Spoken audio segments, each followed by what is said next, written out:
Welcome, friends, to another episode of the Events Demystified podcast, where we explore the cutting edge technology as well as the AI technology that's at the intersection of production and what's coming up next.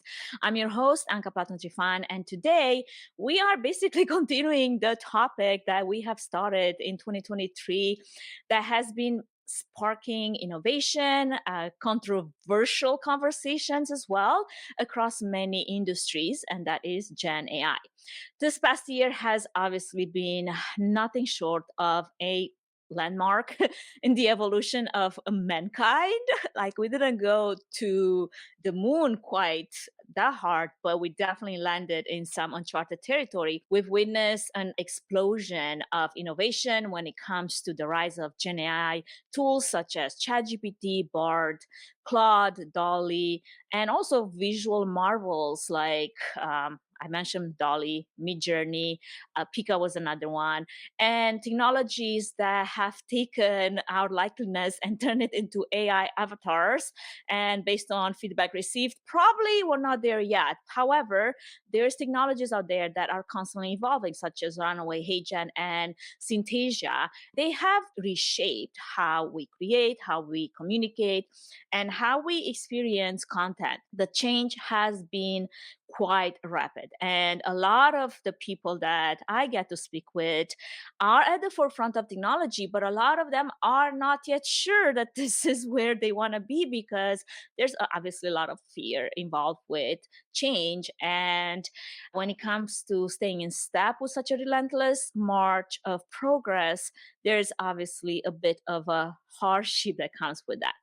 However, as we navigate this new era, today's episode basically is going to dive straight into the heart of the technology advancement that we see it. We're here to demystify the complex, to celebrate the advancements, and to critically exemplify and bring up to our introspection some of the maybe implications of what these tools are and how are they reshaping the world as we know it. So fasten your seatbelts, grab your cup of tea, coffee, whatever it is that you consume these days, and let's delve into this awe-inspiring world of AI and its profound impact on our professional and creative lives.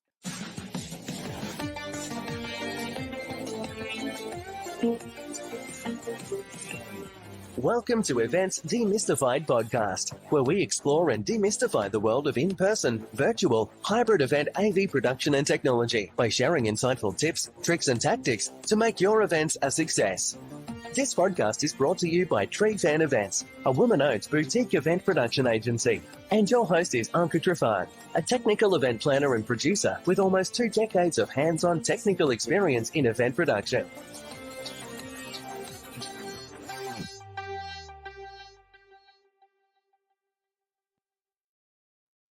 Okay, so last December, there was this 12-hour marathon put by Ichi Club community. It was more like a telethon, and we basically scratched the surface of AI in events and in planning, in management, event planning, as well as marketing, but also in creativity with today's special guest. And let me tell you, it was very interesting conversation. Also, a very light conversation because we didn't have the time to go more in depth. So what I wanted to do is bring my guest on the podcast so we can actually dive into what we were discussing during the telethon. So here we are, ready to dive deeper into the nature of AI in events and event productions. And for that, my guest joining today is Steve Mudd, the CEO and founder of Talentless AI, a New Austin-based creative agency that uses real and artificial intelligence to deliver provocative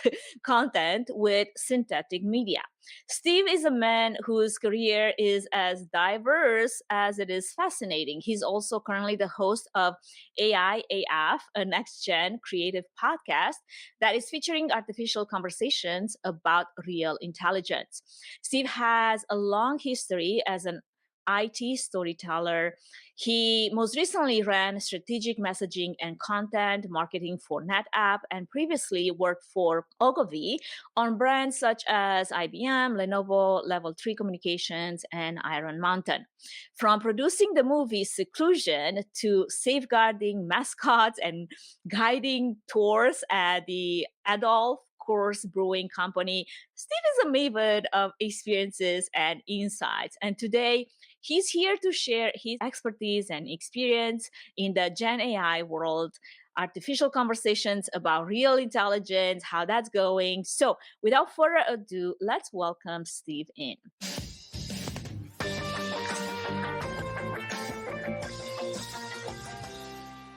Steve, welcome to the show. It's great to see you again.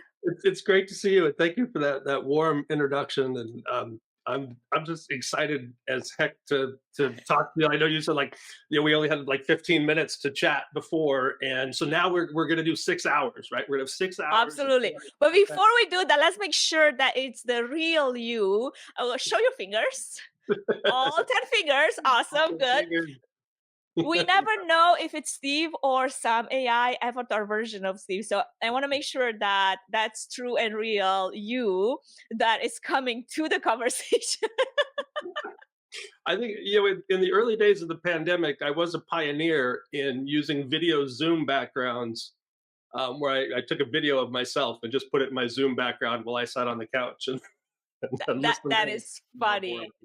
That is funny. Well, last time we chatted, as you just alluded to, we only began to really unpack the potential of AI in creativity. And before we jump right back in, I want to, kind of peel back the onion layers a little bit over there, because for a moment, I was not sure I'm talking to the same Steve I talked to earlier in December. And I would love to hear more about who is Steve Mudd behind closed doors and what's your journey? Like, where did you start and where you are now? Like, what's that trajectory been like for you? As I look at the one consistent red thread through everything that you mentioned, I was a tour guide, when I was in college, and had all these fun jobs, kind of working with the public. I think the common thread for me is being a storyteller. And I honestly didn't realize it for a long time. So I consider myself a storyteller and a writer, by trade, right? Like writing and simplifying complicated topics into simple form is something that I've always kind of tried to do, and have been good at. How do you take the complex and make it simple? And as an offshoot of that, I'm also that guy. I'm pretty good at connecting dots and figuring out this thing goes with this thing goes with this thing. And sometimes it's unusual, and it comes out in the form of creativity, right? Like that's really, in some ways, what creativity is realizing that two disparate ideas go together in a funny way, or a unique way, or a provocative way. So, my journey has been, for the last, I don't know how many, I don't know how to count years anymore, but we've been on the corporate side. Just throw a number. Years and years and years. But I think that the most impactful parts of my career have been, working with 𝐂𝐻𝐸, where we had the chance to work with IBM when they were rolling out Watson, helping to tell the story of big data and the story of AI, 10, 15 years ago.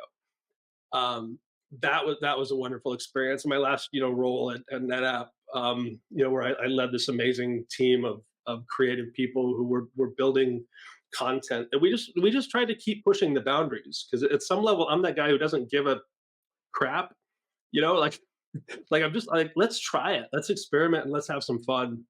And so we've been able to do that, and that's what this last year. I left my job and started, this new company, and it's the same thing. Like how can we have some fun? Like I'm so excited about all of these AI things, all of the creative tools, that I'm gonna find a way. We're gonna go and build a business off of this, and find ways to be creative. And every day I'm torn between the business side of what I do, and I just want to go make some fun AI videos. That's That's awesome. I mean, it's kind of like that spirit of curiosity, of being, having that childlike curiosity that kind of keeps you young, right? Like me and you, when we, go back in our history and try to probably convey how many things we've done over the span of our careers. I know I get, the long look of like, how old are you? And I'm like, I don't want to tell you. At this point, it doesn't matter. the other the other day at the gym, one of the girls that was working out there, and I was, doing my routine. She's like, "I thought you're 25." I'm like, "Yeah, yeah, totally. I'm Sure. Yeah. totally 25. I'll take it." So kind of goes like that. It's like when I try to explain some of the things I've done in the 1990s, I'm like, wow, I'm actually dating myself. Maybe I shouldn't put numbers to those events anymore, right? But Yeah. going to what you said, storytelling. My dad was a storyteller, and let me tell you, that takes skills. Like, not everybody is a good storyteller, and I was actually raised with that being kind of part of my genetic makeup. And I love the stories that he would tell me. Like, I fell in love with reading books because he would take like some Jules Verne, adventure book, and then synthesize it in some really fun highlights that would, kind of use his own words to retell it. But then he would always add his own like adventure to that. So when I grew up and I went back to read those books and I read all of them, I couldn't find those moments that stood with me. And I'm like, where was that scene? Like, how did I miss it? And then later I realized actually that was never there. He made it up. It made us believe that it was part of the original, writing. So it was something that it was such a like kind of like a heritage embedded into me. And I love when I connect with storytellers like you, because it definitely takes some kind of a, special person to be able to do that well. And then adding to it the connecting of the dots. That's an extra level. Yeah, I've taught. I teach a class on storytelling, or oh dear, I teach a class on storytelling, or have in the past. And one of the things I talk about, 14, 15,000 years ago, is when you start seeing these cave drawings in there, and there's evidence in some of those cave drawings now of a narrative arc, of a structure of, hey, this happened in my world, and that is now so ingrained in us, that we can't not use stories to make sense of the world. I would put up a photograph, like pick any photograph, and you put up the photograph and say, what happened here? And Mhm. your brain will automatically paint a story around what happened in that photograph. And it's fascinating, And, yeah, I- I know we talked a little bit. So when I turned 29, a couple years ago, I had, I had that moment of, I want to do something, right? I want to do something big. And so I decided when I was 29, and I had gotten married young, I had children young, and I wanted to do movies. I wanted to make movies. So when I was 29, I said, I'm going to make a movie by the time I'm 30. And that was like the first time in my life where from a career standpoint, where I focused all of my energies on one thing, and on creating something, and on overcoming all of the obstacles of, the fundraising and the casting and the writing and the creation of it. And so we ended up shooting my film, Seclusion, like the month after I turned 30. That's And crazy. so, And there's that's a proof of it. Show us the proof. There's a I proof. have, this is now available on DVD, at your local Blockbuster. Of course, the movie came out at literally this is Seclusion. The last thing he wants is to be alone. It's the story of a politician who goes to a mountain cabin to have an affair. His mistress disappears mysteriously, and his wife shows up. So, we sold 4,000 copies. Blockbuster bought some, went out of business. Hollywood Video bought some, went out of business. Somebody, like, what was the other one? There were a couple other like big companies that, like, Virgin Megastore bought several copies and went out of business. So we were the thing that pushed those companies over the edge to go out of business. right as streaming came on. They But couldn't. They couldn't. Keep up with the demand. no, no, it was too much. So now I'm struck with, okay, I look at the process to create this, and I imagine, whoa, if I had GPT, if I had some of these other tools that are coming out now, like I could probably do this movie at in a fraction of the time for a fraction of the cost than I did. I spent $120,000 in $29, and That's crazy. whatever year that was to produce this. And now with some of the newer tools that are out there, who I'm knows? I may curious not. if your wife divorced you in the process.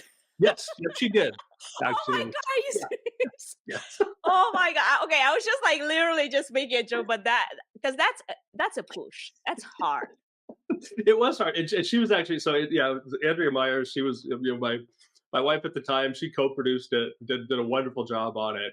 But there were certainly pressures after that, which led to that. That's a whole Oh other my gosh. podcast. That's a completely different podcast. Yeah, we're gonna have to scrape that. And moving forward with this amazing feat of putting on such a production, which I mean, you came into it with, did you have prior filmmaking knowledge, or what was the one thing that brought this thought into your head to begin with? Like, you don't just wake up one day and be like, today I'm going to produce a movie, a film, of all things. My roommate in college and we used to sit around talking about dropping out of school and making movies, and I started writing out of that. So I wrote a Mhm. script. I wrote a script and I submitted it to, some people might remember, I think there's a new version of Project Greenlight. Was a reality show that Matt Damon and Ben Affleck did on HBO, where the idea was, they would find the next great filmmaker.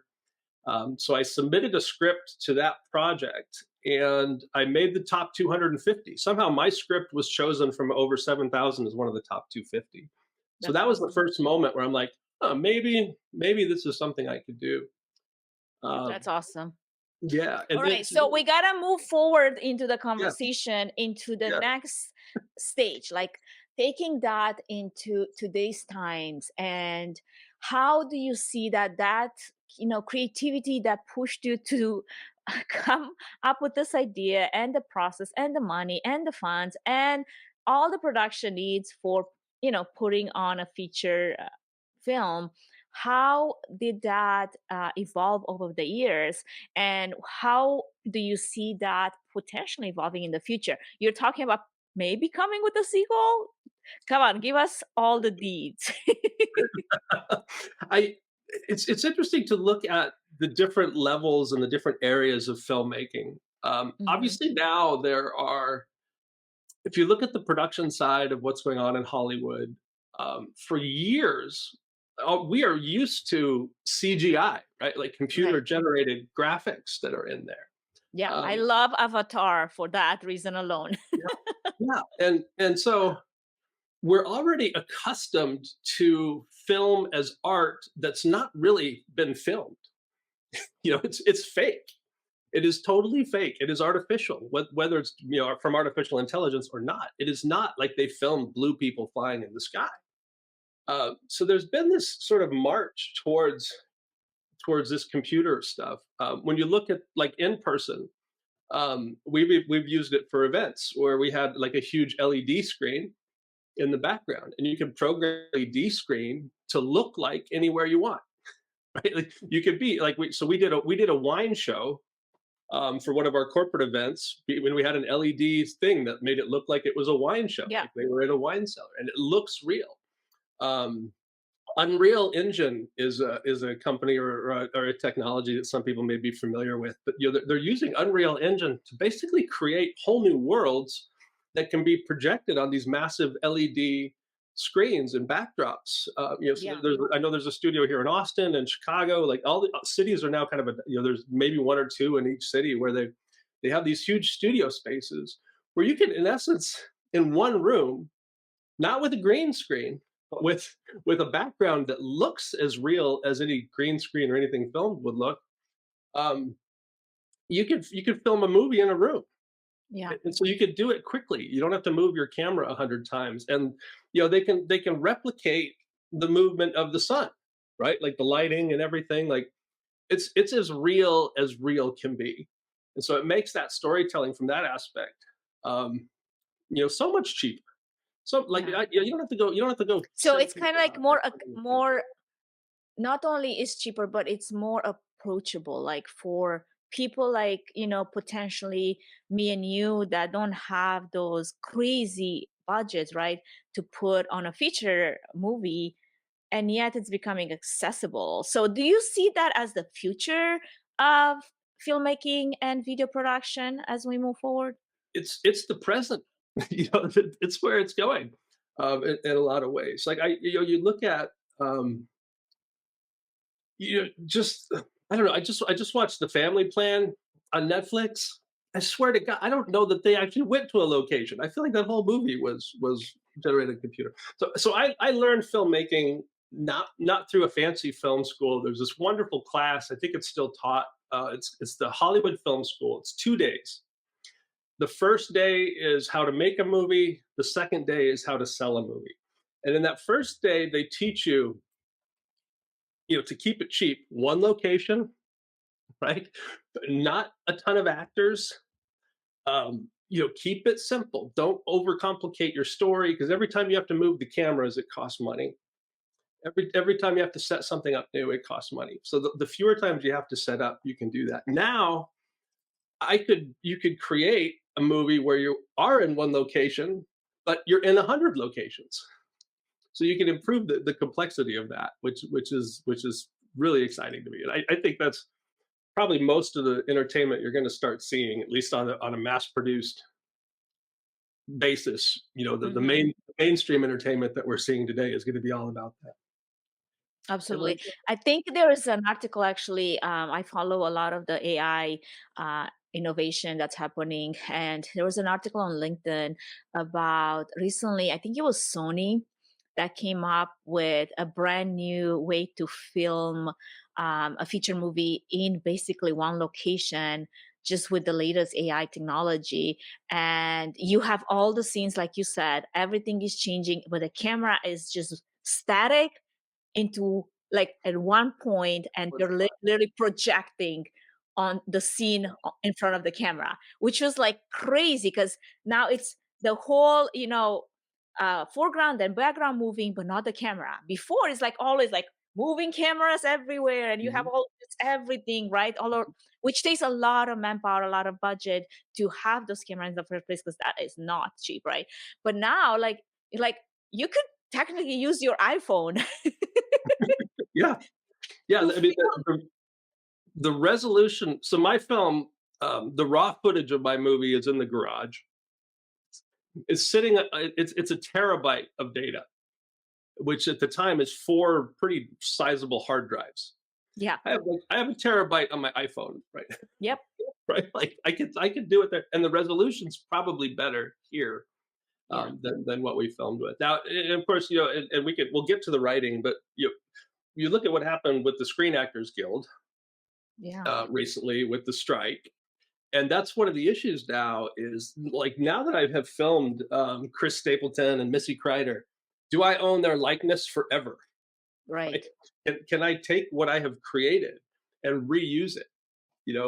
There's with some of the AI tools out there, with Resemble, with HeyGen, DID, some of these tools, I could create an avatar of the people that I've created, and I technically own all of this footage. I can do whatever I want, Yeah. right? And So, you can just keep like rendering and re-rendering different versions of this movie forever, basically. yeah, yeah. So so the ethical Yeah. complications of that, the financial complications of that, but Hollywood is pushing this in quietly. Like I just read that, CAA, the agency for a lot of the artists out there, Hmm. there's a CAA vault where they are actually creating digitized versions of their clients, and it's full on. Um, shoot a video, like do the motion capture. They are capturing their clients digitally, so that they can sell their clients digitally, so that their clients can make money without doing anything. So there's one aspect of it where they're trying to figure out how to capitalize on it, but they're also Right. whining about it, like, "Don't, no, don't do it because you own the rights." So we'll see how that progresses. But I know we talked at Ichi about the basic technology now, where you and I can create avatars of. You've created your own avatar. I have a couple avatars of myself, Yeah. and I have a blast creating content with that. Like it's kind of fun to do, but Aside from freaking some people off, yes. yeah, yeah, they're not ready for it, And Heygen was the one. HEYGEN was one tool that I think everybody who creates video content needs to take a look at. Mhm. They just introduced this instant translation feature where you can upload any video you want. Doesn't matter what the video is. You just upload it, give them a YouTube link, upload the file. It instantly translates it in your voice. Yeah. So jump I into mean, a didn't blog. 11 Labs do that where you could actually clone your voice with Yep. 11 Labs, like Yep. for a little while now? I remember playing a little bit with also replay.io, Hmm. which basically it's like you can explore a world of AI voices and add your own, but then you can start, literally using your voice to speak in different languages, which is also super creepy. It's because you obviously you have an accent. Right. What's interesting is that the technologies are actually able to tweak your accent to match the language that you're speaking, so that it I think doesn't. that's where my problem with HeyGen has been, because I don't think it's there yet, or maybe I haven't added enough credits to, perfect my accent. Even though the AI avatar, looks in my likeness, when you listen to it, it doesn't sound like me. So that's where, I got, feedback from people that are close to me and be like, that doesn't look like, it doesn't sound like whatever, all the things, like it freaked me out, please don't use it again. But it was the voice, right? So I think especially people that speak with an accent, like it probably takes quite a few renditions to get that um replicated properly. And I don't think my avatar is there yet. That's why this is, Yeah, version 1.0, and she's still growing. She's an infant. yeah. I started with Resemble, was the first tool that I used, and initially I had to go in and read 25 sentences. Right, it was like the dog ran over the park. And it was they were difficult phrases, right? The language was difficult, but I had to read 25. And then when I did that synthesis, it didn't sound right. And so Mm. you could improve it. And eventually I read 200 sentences. I was sitting at this desk in the middle of the night in my microphone. The fat Wow. dog ran down the bus. Okay, Right? My so if this family's was listening. something that I would have to do to replicate the Romanian language, one phrase that we actually had to learn to say in like first grade was "Râură țâșcă rămurică rică nu știa să zică," because you had to say "r" to roll your R's, because Romanian is full of like R's, right? So like if you didn't know how to say this, "Râură țâșcă rămurică rică nu știa să zică," you couldn't pass into like first grade. Like that was the that was the test. So I feel like this is where the AI avatars needs to improve. Yeah. Yeah. Yeah, I think it'll just be a matter of time before the avatars get out of first grade and into the next language. But HeyGen, I thought HeyGen used 2 minutes of audio, right? Like it recorded the video and the audio, and it replicated my voice off of that. And I thought the HeyGen replication was probably better than what I had created on Resemble. Wow. So it's weird how it's moving so fast. Like Mhm. I would say in the next year, but probably next week they'll update the technology. Yeah, by the time we get this episode out, probably it's gonna be like woo, like Yeah, already yeah. months ahead of us for sure. Okay, so I want to get your thoughts on this topic because, as I was mentioning in the beginning, technology has been changing so fast, and it's been scary for some people to keep up with the pace of this change. And I know you have a podcast. You're the host of AIAF, which I'm gonna let you say the actual name of that. But the idea is, you focus on all this, artificial conversation about real intelligence and what's happening.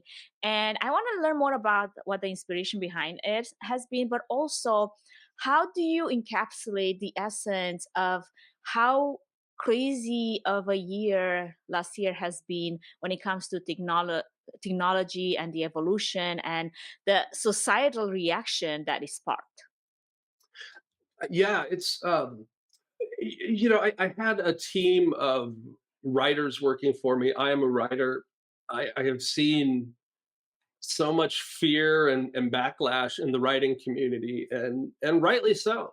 But the main narrative out there has been that the writing from ChatGPT isn't good, or that Mm. it's only good for a first draft, or that it's not. And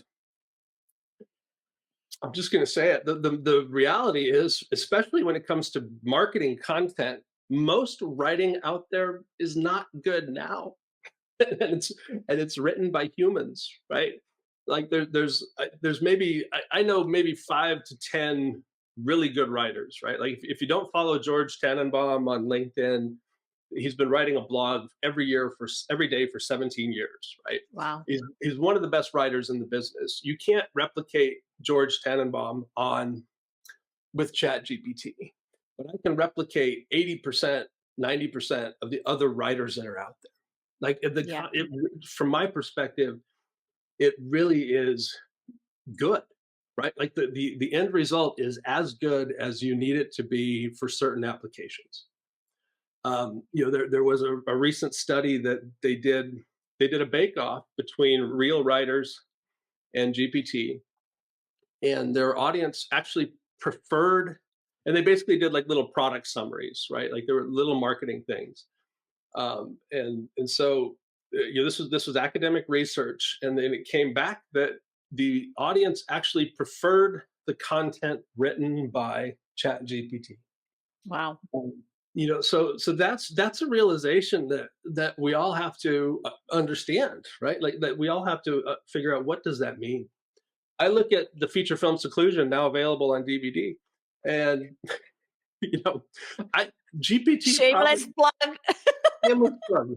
this movie has been described. Check out the reviews on IMDb. It's great. This movie, we won't even say, not brilliant, right? This is not Citizen Kane. This is not Casablanca.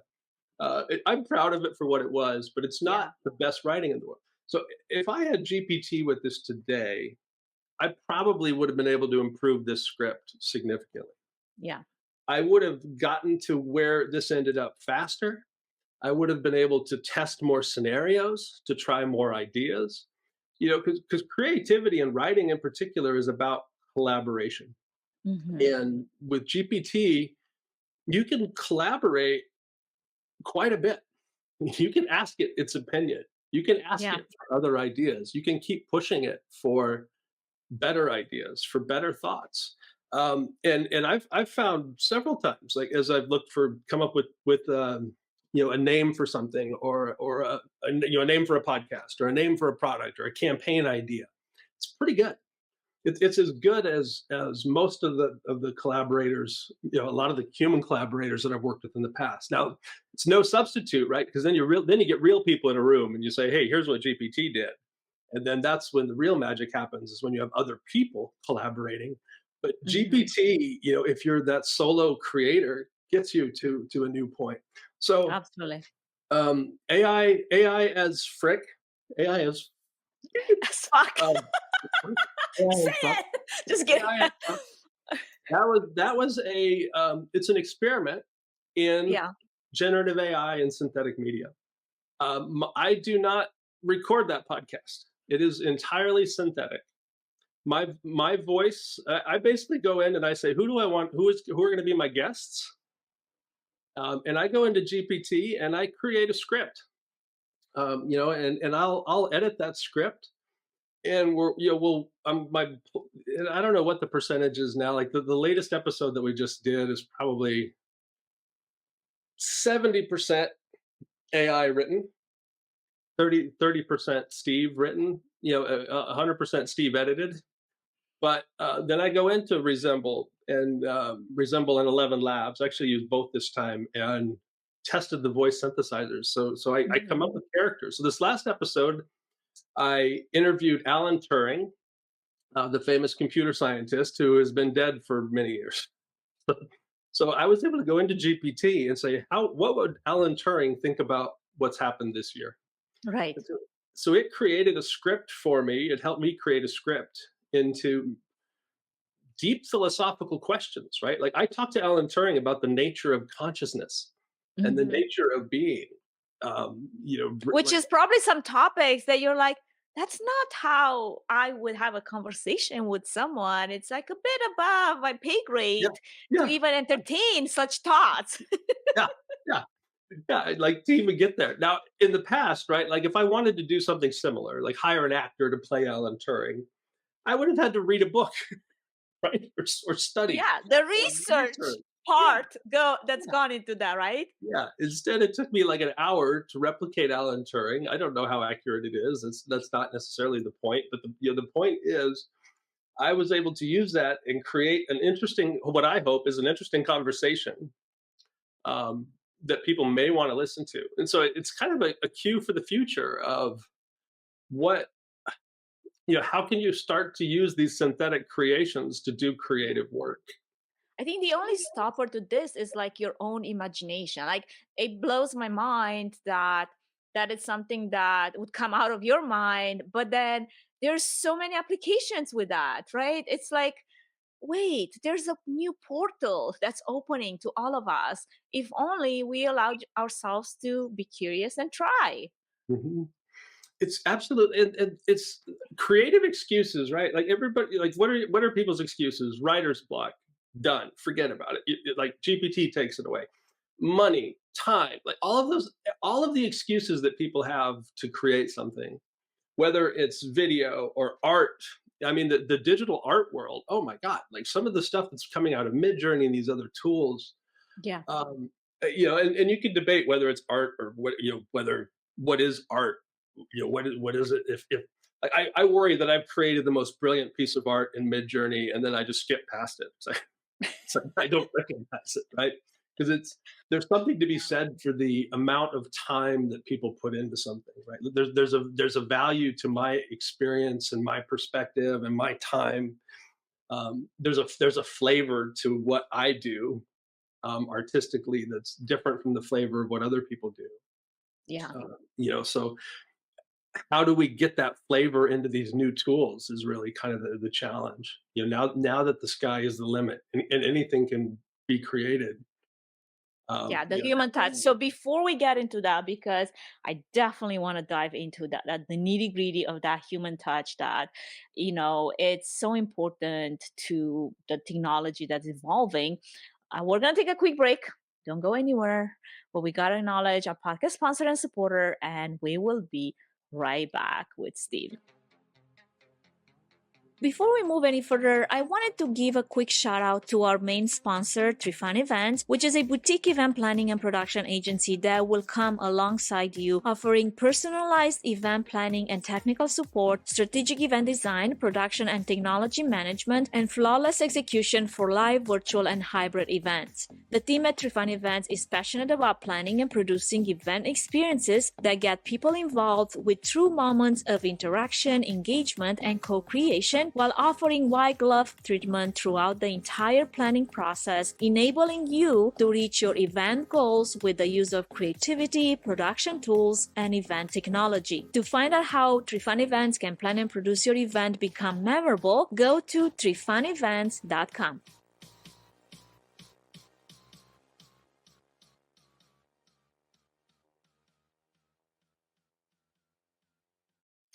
Welcome back, friends. If you're just joining us, we have Steve Mudd, CEO and founder of Talentless AI, a man whose career is as diverse as it is fascinating. So, Steve, we were talking about that human touch when it comes to Gen AI and the future of technology as we see it. So, I'm curious from your perspective, with AI becoming such an integral part of the creative process, what are some ways in which we don't lose the human touch, and what are some ethical implications should we lose the human touch, particularly when it comes to content ownership? Yeah, I think it's interesting to look at uh, to really look at which realm of content that you're dealing with, right? Like in the world of marketing, um, in marketing content, right? Like I've been in the business of creating content for companies, and you always have to look at who is my audience and what do they need. And the reality is, I think where that type of content will go is into realms that are more creative and more fun, right? Because all of a sudden the bar is raised. People's expectations for content go up. So you're going to see, like, there's a great company, Caspian Studios, who's been doing narrative podcasts, right? Like they'll hire voice actors and they'll tell a story over eight to 10 podcasts that actually gets, becomes like a top ranked podcast, right? So that type of content reflects who you are as a company, who you are as a brand, right? Like, it's like, hey, look, we're a brand that supports this. Like, we believe in storytelling. The other side of it is the traditional content channels, as they get flooded with all of this content and this higher level content, those channels are pushing people away, honestly. Right? Like, Mhm. no, Twitter, nobody's on Twitter, or I'm not even going to call it by its new name, right? Like Twitter's dead. Depending on who your audience is, like LinkedIn is still, I think, viable, right? Like, people are still on LinkedIn. At least I'm on LinkedIn, so I believe it's viable. People are going to uh, more community oriented platforms, right? Like Ichi, like Club Sibo. Like, people are fleeing the main channels and going to Yeah. smaller channels. And so content on those channels has to come in at a more personal level. Mm. You have to not come across, it has to not come across as marketing, Right. which is an interesting nuance, right? But just has to say, like, hey, I'm here as a company, I'm here as a brand, I'm in this business, but I'm not here to sell you. So I think you'll see a push towards content that reflects people in a different way. And I guess we'll see how that evolves. I don't know if that was the most succinct answer, but I mean, in the marketing, like a B2B marketing a point, perspective, there's still going to be a bit of that selling happening, right? I mean, I hate that sometimes LinkedIn turns into a bit of that. Like, you add someone new, and the next thing you expect is to get pitch slapped, which I'm kind of tired of it, to be honest. And I've just started like not accepting requests from, people that just come out of nowhere, because I know exactly what the next step is.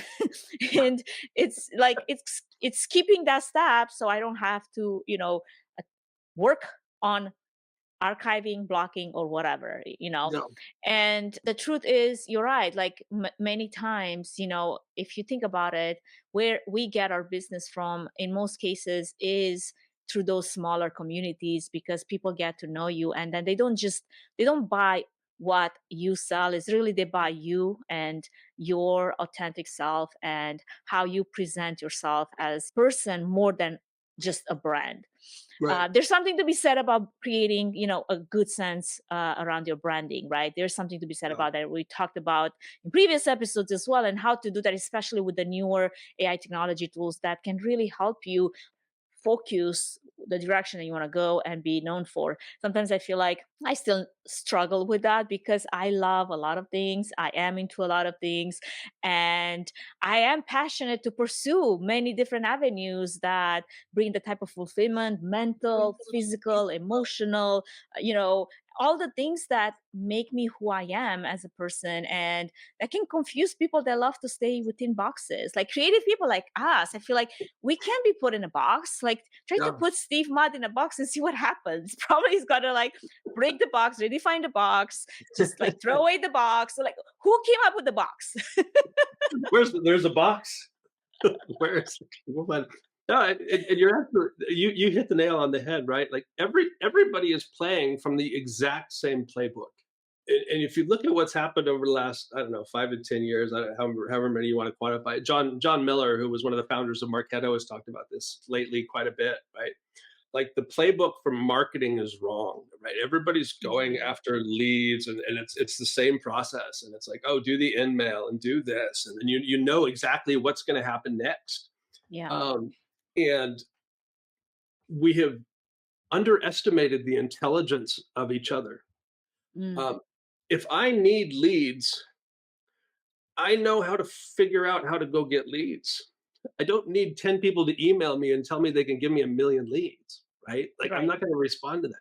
If I need coaching services, I'm going to call you. I'm going to call Liz. I'm going to call somebody who knows a coach, right? Like I there are the way in which I'm going to find the people to provide service for my business is Yeah. I'm going to maybe meet them in person, right? Like the events, right? Like, oh my gosh, it's so important now. Like Yeah. for Talentless, the network that I have built here in Austin has been so incredibly supportive. And it has all been because of different types of events, meetups and larger events. I've had access to venture capitalists. I met my development team who's actually based in India through events. I know how to do that. I did not respond to any marketing. Now that's not to say that I won't, right? Because on the technology side, I'm actively out there looking for new tools. I'm playing with all of the AI things, so I do pay attention to that marketing. But even that, even amongst these new AI tools, the marketing sounds exactly the same. There's very few that are actually differentiated. So you look at OpenAI, who I don't think has done any advertising, right? ChatGPT is not marketed. They just came out and they're like, here is this Right. amazing And it just thing. took everyone by like storm, right? It's like Yeah. November 2022, right? And then it's like, what just happened? What just happened? What just happened? And that made me stand up and take attention. Now I look at all these SaaS companies, and I mean, there's a lot of companies out there, and actually, part of our job at Talentless. Like we're helping these companies tell their story. We're Yeah. building content. If anybody needs content, please call Talentless AI. They are It's like actually talented. we do have talent. We're working on ways to automate some. Like everybody has to look alive on social. Right? Like, you have to do something on social, just because that's the Yeah. rule. So I've actually, if you go to the Talentless Instagram page, talentless.ai on Instagram, all of that content was created by AI. I didn't touch a bit of it. I didn't rewrite it. We set up the prompts to create images, to create we've automated that piece of it, right? So that part is there. Is that brilliant content? Is that content you're going to remember in 20 years? No, but we look alive, right? Like that's kind of what that objective is. But audiences are smart enough to find what they need, and they push back when they know that you're trying to be pushy against them. Yeah. So, shifting gears a bit here, what are the significant trends that you see in event technology, Gen AI, that we should keep an eye open for in 2024? Because we're talking about this year. And I mean, if you asked me that question beginning of 2023, and ChatGPT just came out, but we were not ready for what the future was in January of 2020, right? So, is January of 2024? Probably February by the time this episode comes out. But still, what should we keep an eye open for? I think I think on the corporate side, adoption is still going to be slow. Like the bigger the company, the harder it is to change what gets done. So I think the adoption of some of these tools, for better or worse, won't quite be there. I think what you will see is an increased understanding of what goes on. It's the question is, right, because before Microsoft Word, right, what was there? It was I don't even. I'm not that old. There are some document Yeah, thing that I remember using, like I was using for taking notes or something. yeah. Before that, I had a typewriter, right? So we're not. That wasn't that long ago that we were Yeah. using typewriters. Now the question is, did does Microsoft Word make you a good writer? Does PowerPoint make you a good presenter? Right. No. GPT has the ability actually to actually make you better at what you do. Yeah. And what you're really gonna see, Microsoft will be, layering Chat GPT and the models into Word and into PowerPoint and into Outlook. So you're gonna have all those tools at your fingertips there. Google is already doing that with Bard and Gmail and Documents, right? Like you can access Bard just naturally. It's just gonna be part of what we do. So there are certain annoyances that we have to deal with every day, emails and just the usual. There's just the basic stuff that goes on that you have to do that is going to get a lot easier. But even Um, that, like I was one of the first adopters in the beginning when some of those Chrome extensions came out, and 𝐂𝐡𝐚𝐩𝐭𝐞𝐫𝐬 was one of my favorite ones. And I'm sure there's plenty of out there. But just to give an example of that, sometimes you know how you wake up in the morning and you think you're gonna have a great day, and then you open your inbox and you're like flooded with all these emails that now you like feel the need to get back to ASAP for some reason. And I used to have anxiety over it. Like I yeah, used to just feel that like anxiety rising. Like, oh my gosh, I'm like overwhelmed. It's like, oh God, I have to respond in like properly. Now, if you ask me, I delegate a lot of that answering to a lot of the tools that I have. And the answer is actually really good, sometimes even better than what I would come with. Because on a day when I didn't have coffee, probably not very inspired, or maybe yeah, not even in the mood to be quite polite, if you ask me. So now I don't have to, like, it can professionally answer to that email. yeah, And then, sure, I can do a little bit of editing, make sure that it kind of sounds like me and it just didn't come up with like things that I'm not ready to promise. However, it has taken the lift off of having to do all of that every single day. hmm yeah, and add to that, right? Like, think you're going to see, like, we're the early adopters of these synthetic avatars, but part of our job is to sit and create videos like this, to create content like that. And I don't want to fix my hair. I don't want to like Talk this. talk about how long it takes for this present Right, right. It's like, to show on camera. I was actually having a conversation with someone about that. I'm like, you know what? You're a guy, and it's easy for you to wake up, and from the moment you wake up to the moment you show on camera, there's literally probably one step. For me, it takes a lot of steps to get there. So if I could maybe skip some of the steps, yeah, and not that I always have to, be put together to show up on camera, but honestly, if I am to present well, I'm not just gonna wake up with my hair like, yeah, in all directions because I just woke up. yeah, If you don't have any hair and you're a man, it's easy to show up on camera yeah. automatically. So now you show up once, right? You look good once. Exactly. Maybe you change your clothes and do it a couple times, right? So you, so you have different things. That's what I'm saying. I'm like, I was trying to make that argument. Yeah, Thank yeah. you. It's like, and for executives, like, I don't care what company you are now, right? Like, that's part of the trend. Your face has to be out there. You have to have a Yeah. face. You have to have face or faces associated with your brand. And I don't care if you're a SaaS company or whatever, right? Like, there has to be a person there. I've spent 50, 60, $70,000 on 5-minute talking head videos that take me 6 weeks. I could replicate those same results in 5 minutes, and then I Yeah. can translate it into Spanish, and then I can translate it into Romanian. Yeah. So as people recognize the value of that, I think people right now, there's a, oh, I don't know about that AI content, but at some point people are going to be like, oh, I get it now, right? Like, it's easier. So I think you'll see more and more adoption already. I've noticed on LinkedIn a huge increase in the number of people. Like, everybody knows instinctively, right? Like, your post gets more reactions if you put a picture in there, or Right. an image, right? And I've seen a lot more people. You could tell they're using Midjourney or Ideogram or Runway, like any of these tools that they create images. Yeah. To do that, it's such an easy, or GPT even. You just go to GPT. You can ask GPT. I need a LinkedIn post today. I don't know what to say. It just gives you the Right. idea, and it gives you the image that goes with it, right? So it just Or makes like it much more compelling. many times, like in my case, like I would be, get most of my ideas in the shower. Yes, secret sauce.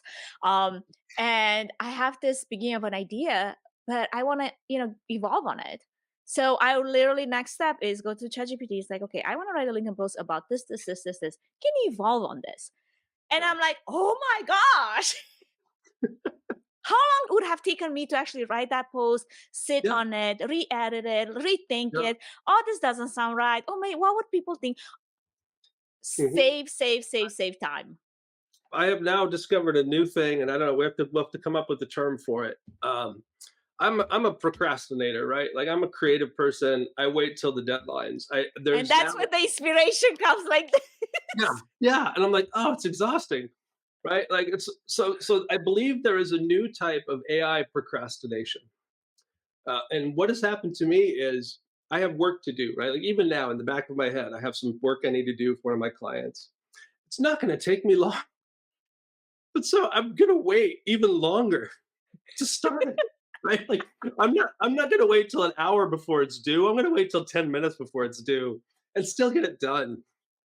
Right? Like, so that's maybe a bad habit, right? So I like That having could be a bad habit. That could get you in trouble for sure.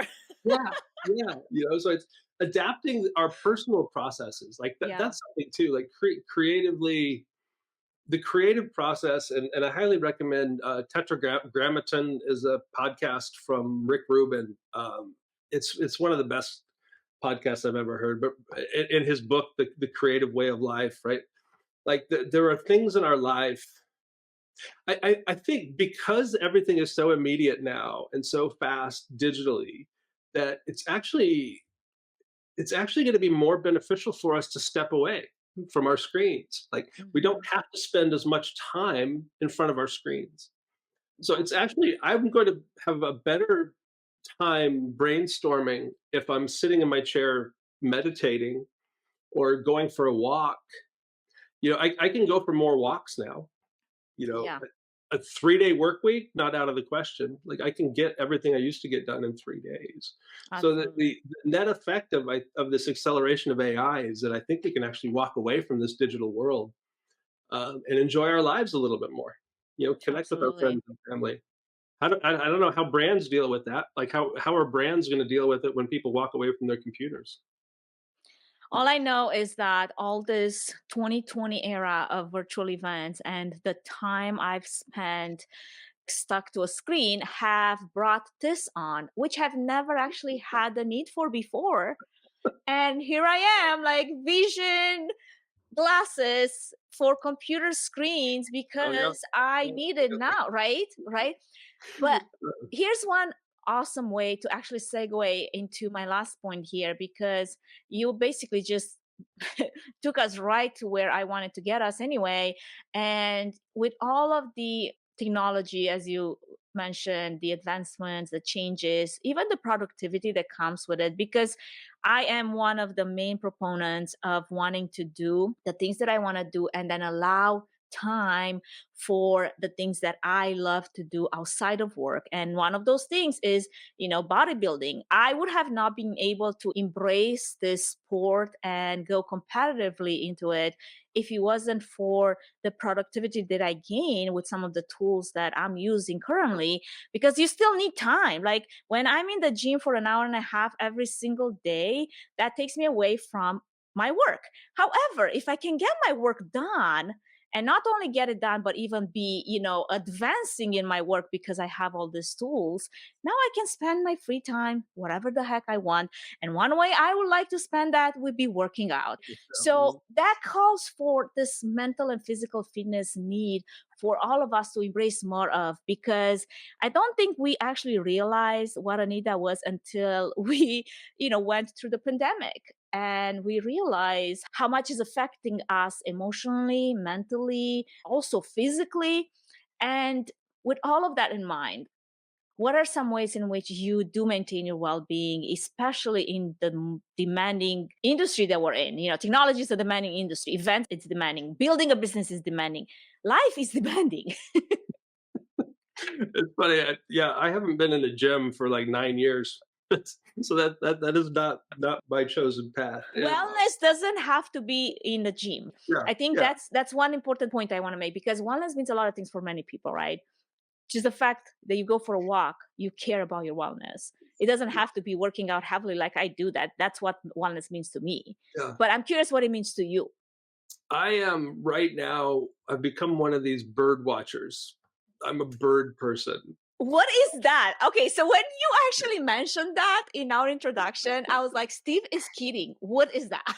No, I go out. So I lived in Denver for a long time, and I don't feel they had a lot of birds. They might have, but down in Austin, down where I am, I live near a state park, and there are dozens and dozens and dozens of species of birds.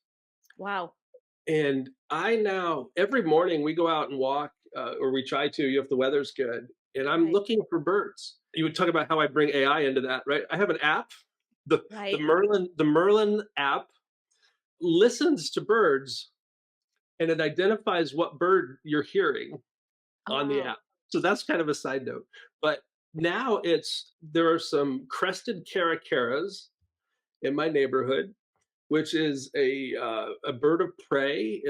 They're also known as Mexican eagles.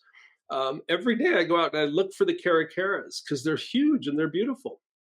We go out and look for hawks. We go out and look for cranes and herons, and um, even there's a electric tower of vultures. Hmm. I love the vultures now. Like they're ugly up close, but to watch them fly. So to me, that wellness is walking around. The bird watching, walking is great. Exercising is great. To me, the bird watching forces me to look up, Right. right, and to pay So it adds attention. that mental element Yeah, to your yeah, walking, because now you're thinking, you're observing, you're basically, curious about these birds, which before probably they were just kind of flying by and like, oh, here's a bird, like yeah. me. They just fly by, and you got the mockingbirds, and it's like, oh, Yeah. and the cardinals and all that. So that's great. Where That's actually fascinating. I love it. it's really fun, and it's fun, and I got binoculars for Christmas, so now I'm like walking around like a creepy guy in the neighborhood with binoculars. But I think I ultimately, saw a bird in that window. yeah, maybe we could do a whole podcast on birds. But the other side of wellness for me, and the other thing I've been able to embrace in the last year, honestly, corporate creativity, the corporate world is a drag, right? Like it can Mhm. it's just a lot because you have a lot of needs to serve.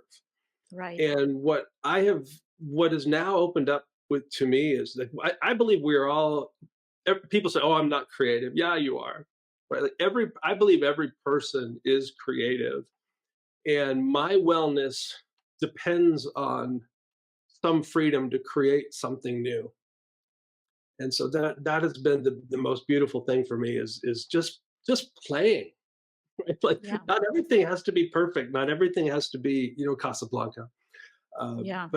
but that playing and that creativity, whether it's online or somewhere else, like even just doing crafts or building gingerbread houses at Christmas time, like we are all creating. And if we step away from liking posts all the time and take the time to just relax and think and breathe and be ourselves and let our minds iterate and create, that's where my happiness and wellness comes from. I love that. I definitely love to have my quiet time in the Mhm. morning, and I see its effect missing, especially on the days when I just start a day with like kind of like all of those to-do lists, and it turns into this storm of activities. But at the end of the day, it's the days when I had my quiet time that are the most productive, because I Mhm. actually allowed my mind to get into the flow without forcing it. Mhm. And a lot of people see me as a very outgoing person, but it is the quiet times, the silent times, the solo times on my own that recharge me to be that.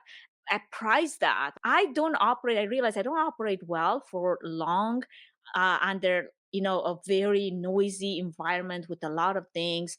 I need my quiet time, and when I'm in my office and I work for whatever how many hours, it has to be quiet, and I love that because the world is already noisy. Yeah. You don't have to go far because you're going to get bombarded with all the noise. Finding what works for you is like, as you said, bird watching, if that's it, being able to do something that really recharges you and feeds that creative spirit that we all have in us. We just have to let it out in one way or another and allow it for it to come out by providing the proper ingredients, right? It's almost like my plants right now have been dying left and right because I allow my kids to take charge of it. And at the end of the day, it's not them not watering the plants, it's really the soil that needs to be repotted, and I haven't put no time into that. But that means, that plant cannot grow if you don't give it the right ingredients, right? Mhm. To bloom and just fed properly. Yep. The same goes with creativity. You got to feed it somehow, and that might be different from, person to person, whatever works. But figuring that out, that's where the secret sauce is. Am I creative or not? Yes, you are, but are you feeding your creativity with the right ingredients that work Mhm. for you, right? So something to ponder upon as we come to a close here, Steve. I know you're onto a lot of things and you're constantly evolving with technology as technology is innovating. Where are the places that you'd like our audience to connect with you? With me for sure. Talentless.ai is our website. Find me on LinkedIn. Send me a note, a personal note. Don't try to pitch me anything. Like I Right? said, we're in the business of building content. So I know you have a lot of event people on here. If you need content for events, we're happy to work on some pilot projects and do some things. And find the AI as fuck podcast on Spotify or Apple Podcasts or wherever you listen to podcasts. Check us out, I'm but just reach out and say hello. I'm curious, what's the next podcast episode going to be about? I think I'm going to interview myself. I Younger think self? yeah, I think I'm gonna upload the script of Seclusion Yeah, into create a custom GPT and somehow have a conversation with Steve from that many years ago. I So I like don't it. know. I don't know how I can replicate my voice from that many years ago. I'll just take a pitch or two down, like change the Yeah, pitch. yeah. Teenager on steroids. A teenager Steve. It's Steve with a mullet. Oh my gosh, I feel Um, like, Steve, we could go on this.